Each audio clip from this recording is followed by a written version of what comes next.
Hey guys, it's me, Vienna, your insurance exam teacher. I'm going to give you some information that's going to help you pass your insurance exam.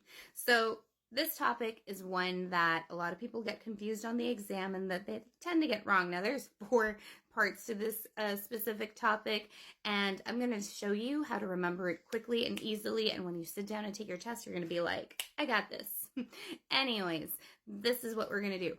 So number 1, the features of an insurance contract are not the elements. People get those confused. Go study your elements and not the features. Make sure you know that they're separate and what they are, because this is what messes people up and they tend to lose points on the exam because they don't know that and they confuse that subject. So this question's about the features. Go study your elements. Now the elements, that is what makes your contract. You need to have your elements in order to have a contract, period. But now how do we describe a contract?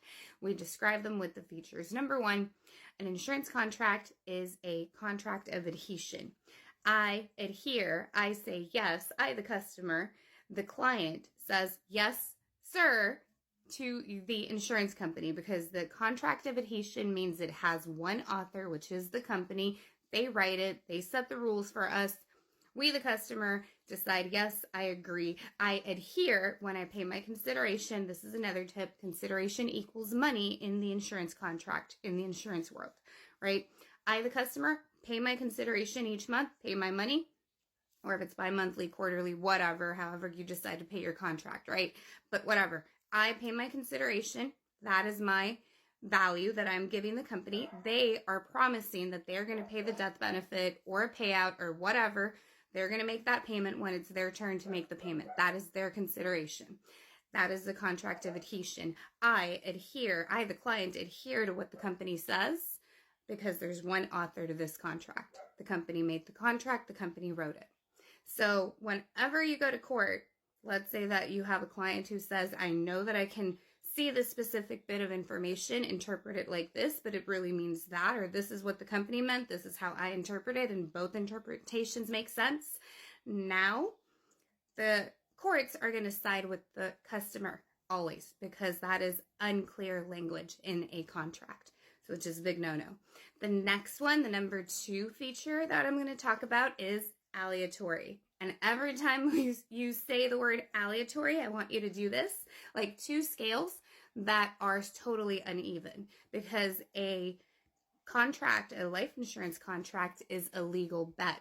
As ugly as it sounds, they're betting on our lives. That's what it is. And if we're not looking at the situation, we're looking at money.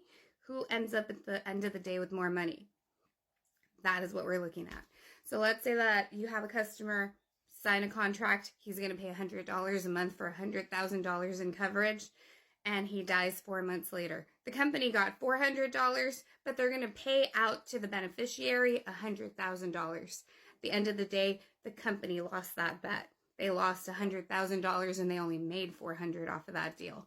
But let's flip the script, and let's say it's a 5-year term policy where the customer's paying paying $100 a month.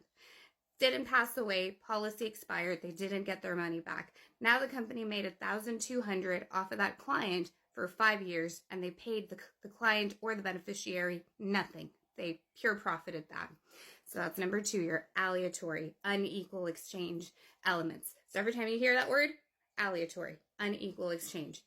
So 3rd feature that I'm going to talk about, unilateral. So unilateral, one party can decide to leave this contract.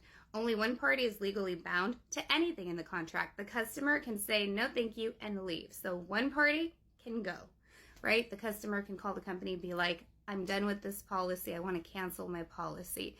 The company cannot get out of that policy or cancel this policy if the customer is paying, right? They cannot cancel the policy unless they can prove that the customer is committing some kind of an illegal activity or some kind of fraud with that policy, right? So that would be that.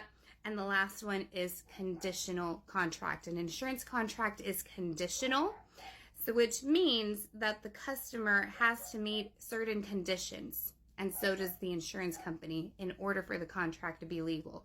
So your hand signal for that is a handshake. So conditions met, we're going into an agreement. There are certain conditions that must be met, so it's your handshake. Okay, guys, So if you want tips like this, study techniques like this, testing strategies to help you pass the life and health insurance exam, just like the ones that I showed you in this video, go ahead and follow me, hit the word interested, DM me. I offer one-on-one tutoring sessions, and I also have group tutoring sessions where you'll get to meet with me and others who are also taking the test 4 times a week. It's a 2-week course. In 2 weeks, I'm gonna get you everything you need in order to pass the life insurance exam.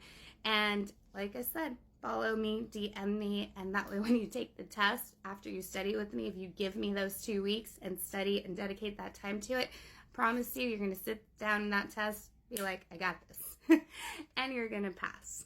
So follow me, DM me, ask me questions in the comments, and reach out to me. Also, check out the link in my profile. A website is coming. You'll be able to get your testing strategies, all of that on my website also. So check that out too.